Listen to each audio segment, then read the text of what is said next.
Ang Pilipinas ay isa sa mga bansang may pinakamabilis na paglago ng kaso ng HIV. Isang uri ng virus na kapag nahawaan ka ay dadalhin mo na panghabang buhay.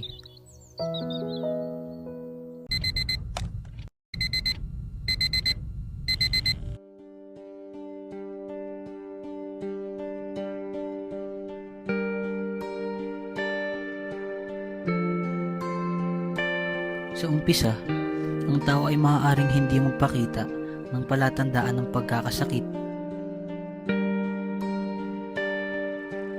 Kaya maaaring manatiling mandusog ang isang tao na hindi nalalaman na siya ay mayroon na palang HIV.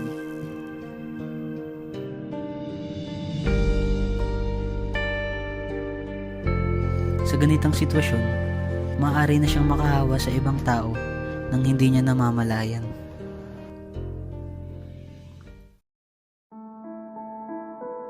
Nakakahawa, nakakahiya, nakamamatay. Karaniwang konseptong pumapasok sa isip mo pag naririnig mo ang salitang HIV.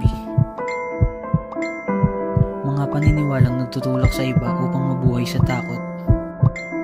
At minsan ay humahantong pa sa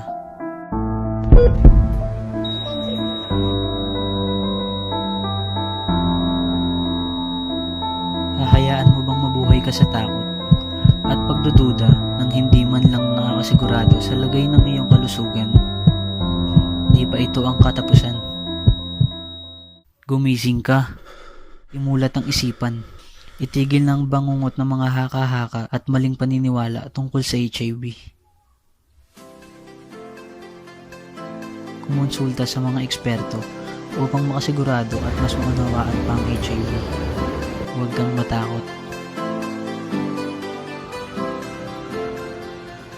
I dare you to protect yourself. I dare you to use condom. I dare you to save your life. Because prevention is better than cure, especially when something has no cure.